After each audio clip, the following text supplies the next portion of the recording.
Pakistan tonight में खुशामदीद, मैं हूं फाहद हुसैन। पहले नजर डालते हैं आज की शो की हेडलाइंस पर। मेमो स्कैंडल, धरनों और धमकियों के मौसम में सेनेट इलेक्शन हो गए। क्या पीपल्स पार्टी खुश है या कोर कमेटी एक सीट हारने के बाद परेशान? किस्सा सेनेट की एक सीट का पंजाब में पीपल्स पार्टी के साथ हुआ क्या, पूछेंगे जीतने वाले उम्मीदवार मोहसिन लगारी से। सेनेट इलेक्शन में वोट और जमीर की खरीदो फरोख्त, करोड़ों का लेन देन, ये कारोबार कैसे हुआ, जानेंगे आज। Waheeda Shah case, election commission में बयान रिकॉर्ड, अटॉर्नी जनरल ने नया इंकिशाफ कर दिया। क्या वहीदा शाह जेल जाएंगी? और शहबाज शरीफ बिला मुकाबला पंजाब के पार्टी सदर मुंतखब, शरीफ खानदान की नून लीग पर गिरफ्त मजीद मजबूत, मौरूसियत बल्ले बल्ले। इन तमाम इश्यूज पे बात होगी, लेकिन बात शुरू करने से पहले जो सबसे जो अहम बात है वो आज की है सेनेट के इलेक्शन के जो एनालिसिस हो रहा है, जो तज्जिया हो रहा है। लेकिन इससे पहले चंद गुजारिशात। अगर पिछले चंद हफ्तों पर नजर डालें तो वाकई में लगता यूं है जैसे पाकिस्तान कछुए की तरह आहिस्ता आहिस्ता आगे बढ़ रहा है। दिसंबर जनवरी की सर्दी में जब खबर मशहूर थी कि खड़ाक होने वाला है और निजाम को जो है वो जाने वाला है, तो वाकई में एक परेशान कुन समा था। मगर बर वक्त शायद ये बुरा वक्त जो था ये गुजर ही गया। मेमो मामला जो है उसकी भी आई गई हो गई, सड़कों की सियासत और धरनों की सियासत की धमकियां भी बस धमकियां ही रह गई। हुकूमत और फौज के दरमियान कशीदगी भी बिलाखिर और बज़ाहिर ठंडी पड़ गई है। वजीर आजम गरजे मगर बरसे नहीं। सदर जरदारी भी मुल्क छोड़कर नहीं भागे, जैसा कि कई हफ्तों तक यकीन से कहा जा रहा था। ब्रेक के बाद खुशामदीद। प्रोग्राम के शुरू में मैंने कई ऐसे मसाइल का जिक्र किया था जो जमहूरियत की कामयाबियों को कुछ मांद करते हैं। जहां हम सेनेट के इलेक्शन की बात कर रहे हैं तो वहां फिर वोट के खरीदो फरोख्त का जिक्र तो छिड़ेगा। कौन नहीं जानता कि इस साल भी वोटों के रेट लगे हैं, सीटें भी बिकी हैं और जमीर भी। जहां पहले लाखों की बात होती थी अब करोड़ों का लेन देन हुआ है। ये सब कुछ ऐसा शर्मनाक फेल है जो जमहूरियत के फल को कड़वा करता है। मगर कड़वा या मीठा ये फल हमें दिया जाता है कि खाओ और खुशी से मुस्कुराओ। ये सीटों और जमीरों की खरीदो फरोख्त कैसे हुई है, जानते हैं। दो एक्सपर्ट्स मुझे ज्वाइन कर रहे हैं। साबिर शाकिर साहब ब्यूरो चीफ हैं ARY न्यूज के इस्लामाबाद में, उनके साथ तशरीफ रखते हैं जनाब अजमल वजीर साहब, रहनुमाए मुस्लिम लीग, काफ के सिस्टम को अच्छी तरह जानते हैं। अजमल साहब, बात आपसे शुरू करता हूं। ये कितना वाइड स्प्रेड है, कितनी खरीदो फरोख्त हुई है, कितने रेट लगे हैं? देखिए जी, ये मुख्तलिफ इलाकों के मुख्तलिफ जगहों के मुख्तलिफ रेट चले हैं। अगर आप बात करें, पहले मैं फाटा के हवाले से आपको बात करूंगा कि फाटा के हवाले से वहां पे बहुत ज्यादा रेट चले। अच्छा, मसलन कितने? मसलन अब ये वहां के MNA हैं, वो सिटिंग MNA, वो खुद कहते हैं कि 25 करोड़ रुपए मुझे ऑफर हुई है और मेरे पास एक वोट के लिए। और वो कहते हैं, वो टीवी पे लाइव मेरे साथ कल बैठे हुए थे, वो कह रहे थे कि मेरे पास वो डॉलर के सूरत में वो पैसे हैं, डॉलर थे और मनी एक्सचेंजर का जो वो पर्ची साथ लगी हुई थी। तो वो जब लेकर वो आए तो उसके बाद मैंने उनसे इनकार किया, क्योंकि अगर वो MNA साहब वोट दे देते तो वो फिर बैलेंस बराबर नहीं होता था, क्योंकि वो दो ग्रुपों में तकसीम हो चुके थे फाटा। और वहां से आप रिजल्ट ये देखें कि वहां से दूसरे लोगों को उन्होंने बैर किसी बंदे को उन्होंने इन्वॉल्व ही नहीं किया, क्योंकि उनके प्रपोजल सेकेंडर वो नहीं बन रहे थे। और वहां पे ये हुआ कि वहां के 4 MNA जो वहां के थे, वहां उन्होंने अपने भाइयों को खड़ा किया। फिर बाद में वो वहां के जो पार्लियामानी लीडर है मुनीर और रगज़ई साहब, वहां पे एक उनके ग्रुप को एक वोट की जरूरत थी और वो वोट थे मौलाना अब्दुल मालिक साहब का, जिसका ताल्लुक JI से था। तो उन्होंने वहां पर डील करके उनको कहा कि अगर हम वोट आपको देंगे तो फिर चौथा बंदा हमारा होगा, जिसकी वजह से उनका वो साले शाह साहब आ गए, लेकिन वो बगैर पैसों के आगे, क्योंकि उसके बगैर वो फिर वो 3 ही बन रहे थे। तो ये 3 बाई इस वक्त, ये 3 MNAs के बाई सेनेटर बन गए। और वहां पे 25 करोड़ की भी बात चल रही है। 25 करोड़ तो इसने खुद एक्सेप्ट किया। तो इसके अलावा ये जो पूरा पोल है, इसके बारे में कहा जाता है कि ये 80 करोड़ पे सारा सौदा हो गया। 80 करोड़ टोटल?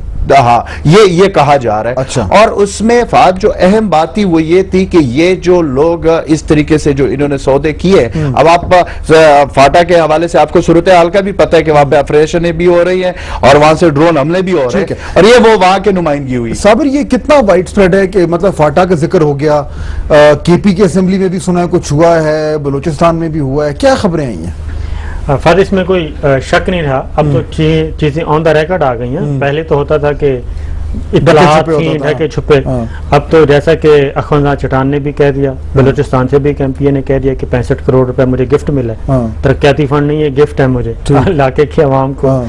तो 65 करोड़ का जब तरक्याती फंड यूज होता है तो उसमें पता है कि 30 to 35% वापस किक बैक की वापस सूरत आता में है। वापस आ जाता है। मतलब खुलेआम हो रहा है, ये खुलेआम हो मंडी रहा है। लगी हुई है। और फिर एक और बात हाँ। जो कि अभी तक सामने नहीं, ये तो चीजें सामने आ गई। हाँ। कुछ दिए गए पार्टी फंड्स को, अच्छा। पार्टी फंड्स के नाम पे दिया गया।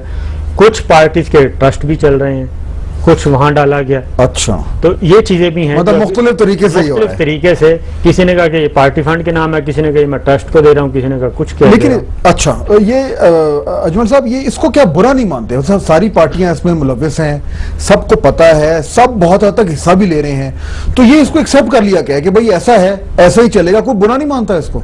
देखिए, इसमें ये कोई अब से तो ये नहीं हो रहा है, ये हाँ। पहले भी हो चुका है, हाँ। माजी में भी ये हो चुका है। और अब तो ये सूरत हाल है कि अब वहां पे केपी के हवाले से ये हुआ कि वहां के जो प्रपोजल स्कैंडर बन रहे थे, हाँ। पहले जो प्रपोजल स्कैंडर, उन्होंने पहले पैसे वो उन्होंने उनके अलहदा पैसे लिए। फिर उसके बाद जो वो एमएनए जब वो सेनेट के जब इलेक्शन के दिन नजदीक हुए तो आखिरी रातों में यहां तक कि एक एमपी 1.5 करोड़ 2 करोड़ और कम से कम 1 करोड़ पे, यानी ज्यादा से ज्यादा 2 करोड़ तक वहां पे सेकंड करने ओपन के रेट लिए। चले। सेकंड करने के लिए, प्रपोज करने के लिए। प्रपोज करने के तो और रेट थे। ये मैं इलेक्शन के डे की बात, मैं तो प्रपोज सेकेंडर की मैं आपको बात बता रहा हूं कि गरीब आदमी या दरमियानी तबके का आदमी या जो जमहूरियत जिसको कहते वो हैं, अगर अप्लाई भी करना चाहे वो तो तो। कर ही नहीं सकता था, क्योंकि उन्होंने प्रपोज सेकेंड नहीं करना था। वो भी कितना पैसा मांग रहे थे? वो 10 लाख पे भी हो रहा था। ये जो है जो फाटा के हवाले से वो 40 लाख पे एक दस्तखत के लिए। जी प्रपोजल 40 लाख, लेकिन केपी के में ये हुआ कि वो तो 10 लाख पहली भी हुआ सीढ़ी है, है ना? 20 लाख पहली पे- सीढ़ी है। हाँ, पहली सीढ़ी है। 20 लाख पे हुआ है। तो ये सारा कुछ होकर जो केपी के की सूरत हाल थी, उसमें जो वहां की हुकूमत थी, हाँ। जिसमें एएनपी और हाँ। पीपल्स पार्टी ने भी बड़ी कोशिश की हाँ। कि किस तरीके से ये ना हो कि उनके बंदे रह न जाए जो उनके उस पे थे। लेकिन हाँ। उसके बावजूद भी ये सारा कुछ हुआ और बड़े सफाई से हुआ। और लेकिन अभी मैं मजे की आपको फाद एक और बात बताऊं केपी के सूरत हाल से, कि वहां पे अब जरगे चल रहे हैं। हाँ। कुछ लोगों ने 19 वोट एक बंदे ने खरीदे, उसके निकले 11 है, या किसी ने 25 निकाले तो कुछ ज्यादा तो तो पैसा अब अब वो वापस हो रहे हैं, आपने दिए। मसला बना हुआ है कि जी मैं ये साबिर, ये कोई कवानीन की खिलाफवर्जी होती है, इस पे कोई एक्शन हो सकता है, या हमारे यहाँ वो रूल्स इतने फ्लेक्सिबल हैं, इतनी में लचक है कि ये चल जाता है, बस ठीक है? अभी तक तो ये फात चल ही रहा है। हाँ। क्योंकि परवेज मुशर्रफ के जमाने की बात याद आ रही थी हाँ। कि उस वक्त भी केपीके की बात है हाँ। कि कुछ सेनेटर्स इस तरीके से बनाने थे काफ लीग ने। तो गवर्नर पहले चौधरी शुजात हुसैन गए, हाँ। वो सारे मामला तय करके आ गए और 3-3 करोड़ रुपए तय हुआ। अच्छा। उसके बाद ये हुआ कि वो पेमेंट गई गवर्नर को। उस वक्त गवर्नर ने बुलाया एमपीएस को, उन्होंने कहा भी 1.5 करोड़ रुपए आया। उन्होंने कहा भी हम बताते हैं आपको। वो गए और उसके बाद उन्होंने 4-4 करोड़ रुपए लेके दूसरा सेनेटर बनवा ली। अच्छा। जब बात वापस खोली, उन्होंने कहा जी परवेज मुशर्रफ तक पहुंची, जैसे अब असलम गिल की बात पहुंची है ऐवान सदर तक, उस वक्त भी पहुंची कि भी हमारे सेनेटर क्यों इंडिपेंडेंट क्यों हो गए। तो जब दोबारा राब्ता किया, पता किया कि आपने 3 करोड़ का सौदा किया था, तो एंड टाइम पे आके हमें 1.5 करोड़ बताया गया। हमने दोबारा एक और पार्टी बैठी थी, उससे 4 करोड़ में सौदा कर। सीधी बात है, सीधी बात है। तो ये बात जो आपने कहा कि ये पकड़े जाते हैं, ये सारी चीजें ऑन द रिकॉर्ड आ चुकी हैं, लेकिन कोई अलग एक्शन कह नहीं रहे हो हैं। रहा। अब इलेक्शन कमीशन का काम है कि वो हरकत में आता है कि नहीं। ठीक है। अभी आप फाइनल क्वेश्चन बिल्कुल ब्रीफली मुझे 30 सेकंड में बताएं कि ये सारी सूरत हाल सबके सामने है, अवाम के सामने, हम खुल के बात कर रहे हैं, सब जो है वो भंगड़े डालने की, जी जब इलेक्शन हो गए, बड़ी कामयाबी हो गई, जमहूरियत मजबूत हो गई, ये जो लानत है खरीदो फरोख्त की, जिसको मैं कहता कि सीट भी बिक रही है, जमीर भी बिक रहा है, ये कोई नजर तो नहीं आ रहा कि कोई ये बंद होने जा रही है? इसमें बात यह है कि ये जो इस किस्म की जो जमहूरियत की जो बात हम करते हैं, जिस तरह ये होता है और जिस पे भंगड़े डाले जाते हैं, इसमें एक बात तो बड़ी क्लियर है कि पाकिस्तान के जो 19 करोड़ अवाम है, 18.5 करोड़, उनको ये बात ज़हनशीन करनी चाहिए कि यही बिरादरी आएगी, बाहर का बंदा नहीं आ सकता। या सबसे बड़ा मतलब है जो पैसे में लेने वाला होगा तो वो पैसे देगा तो वो फिर आ सकता है, या फिर पार्टी में अगर कोई टिकट दे दे तो वो एक, वरना कोई चांस नहीं है। अदरवाइज कोई चांस। उसकी पार्टी रिफंड जरूरी है। ठीक है, अजमल वजीर साहब, साबिर शाह साहब, बहुत शुक्रिया। आप देख ही रहे थे हालात क्या है, खरीदो फरोख्त हो रही है, जो है वो एक मंडी लगी हुई है और उस मंडी में रेट लग रहा है और जो ज्यादा पैसे दे रहा है उसका रेट अच्छा लग रहा है और उस तरह जो है वो सेनेट की सीट जो है वो खरीदी जा रही है। सब कुछ हुआ है, जमहूरियत की बात हो रही है, तो फिर वहीदा शाह की बात कैसे ना हो। जिक्र करेंगे कि उन खातून के साथ क्या हो रहा है इस ब्रेक के बाद। थप्पड़ केस की मरकजी किरदार वहीदा शाह ने आज कराची में सूबाई इलेक्शन कमीशन के दफ्तर में अपना बयान रिकॉर्ड कराया। PS 53 टंडू मोहम्मद खान के रिटर्निंग ऑफिसर अली असगर सियाल की सरबराही में ये कार्रवाई तकरीबन आधा घंटे तक जारी रही है। कार्रवाई भी किसी ड्रामे से कम ना थी। अव्वल तो वहीदा शाह दफ्तर आने से इनकारी थी और उनके वकील ने अली असगर सियाल से दरखास्त की कि उनका तहरीरी बयान कबूल किया जाए। सियाल साहब ने उनकी बात नहीं मानी और वहीदा शाह को एक बार फिर एक कानूनी कार्रवाई का हिस्सा बनना पड़ा। टंडू मोहम्मद खान के पोलिंग स्टेशन नंबर 16 में शुरू होने वाला सफर रुकने का नाम नहीं ले रहा। इंतखाबी दिन वाला एक घूंसा और एक थप्पड़ वहीदा शाह को महंगा पड़ रहा है। ये गलती थी या उनकी जमींदाराना सोच की अक्कासी, जिसके तहत एक तबका हमेशा हुक्मरानी और मनमानी करता है और एक तबका हमेशा जी हुजूरी और हाँ में हाँ मिलाता है। वहीदा शाह ने थप्पड़ मारकर जो कदम उठाया उसकी वजह चाहे कुछ भी हो, अंजाम बहरहाल अब उनके कंट्रोल में नहीं है। वहीदा शाह के खिलाफ FIR नंबर 33 दर्ज होके एक हफ्ता हो गया है। वो अब टंडू मोहम्मद खान से कराची आ चुकी हैं, सुप्रीम कोर्ट में उनकी समाअत हो चुकी है, FIR उनके खिलाफ कट चुकी है। अब सवाल यह है कि क्या माफी तलाफी हो सकती है या उनके खिलाफ कार्रवाई होगी, ये जानेंगे। मुझे ज्वाइन कर रहे हैं जनाब जस्टिस रिटायर्ड तारिक महमूद साहब। तारिक साहब, ये जो जिनके खिलाफ जिन खातून के खिलाफ ये तशद्दुद हुआ था, बताया जा रहा है कि उन्होंने उनकी माफी कबूल कर ली, लेकिन सवाल ये पैदा होता है कि FIR भी कट गई, दफात भी लग रही हैं, तो रियासत एक सरकारी अफसर के खिलाफ ये काम हुआ है, रियासत इस केस को आगे बढ़ा सकती है? देखिए, इसमें प्रॉब्लम ये है कि जो असल सीरियस इशू बन गया वो 353 है, जो कि उस दिन सुप्रीम कोर्ट ने IG साहब की तवज्जो दिलाई और वो शायद उसको उसमें ऐड कर रहे हैं। वो नॉन कंपाउंडेबल है और वो जो है कॉग्निजेबल भी है। तो प्रॉब्लम ये होगा कि उसमें ज्यादा से ज्यादा सजा 2 साल है, ज्यादा से ज्यादा, और कम तो हर कुछ भी हो सकती है। तो मेरा ख्याल है उनको वो प्रॉब्लम रहेगा अगर ये खातून दोबारा जाके यही बयान दे देगी जो कि इलेक्शन कमीशन में दिया है।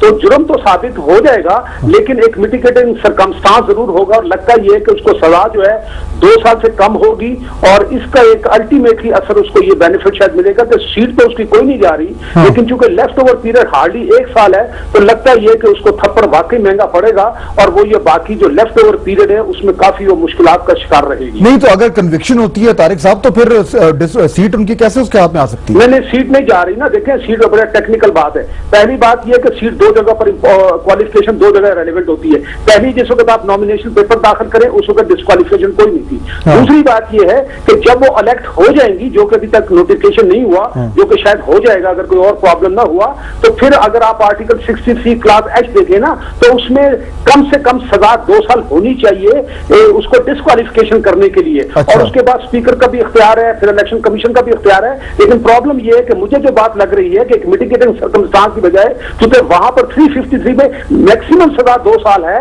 और वो कोर्ट की मजिस्ट्रेट की डिस्क्रिप्शन में होगा, और क्योंकि मिटिगेटिंग सर्कमस्टांस ये बन रहा है कि उसने माफ कर दिया है, तो मुझे नहीं लगता कि मजिस्ट्रेट उसको मैक्सिमम सजा देगा। और अगर मैक्सिमम सजा नहीं देगा तो सीट उसकी कहीं नहीं जा रही। और इसमें दरमियान में बहुत सी और भी बातें हो रही हैं, लेकिन बहरहाल इन एनी केस चूंकि लेफ्ट ओवर पीरियड जो है असेंबली का उसका सिर्फ लाइफ ही 1 साल रह गई है, तो लगता है तकलीफ में तो रहेंगी। ठीक है, जस्टिस रिटायर्ड तारिक महमूद, बहुत शुक्रिया।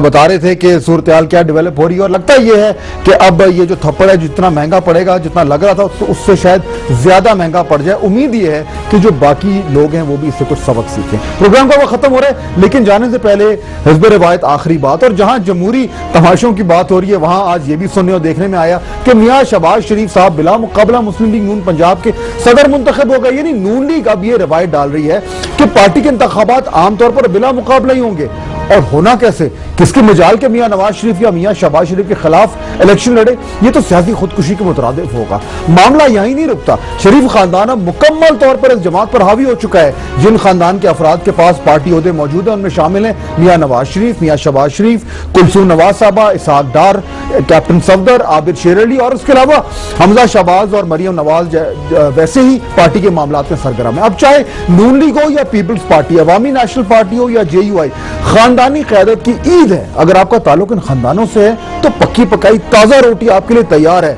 घी लगाएं, मजे उड़ाएं। और अगर आप उनमें से हैं जिनको सियासत का जुनून है मगर खानदानी नाम नहीं है, तो जरूर सियासत में आए। मगर इस रोटी के टुकड़ों पर पलने के लिए तैयार रहें।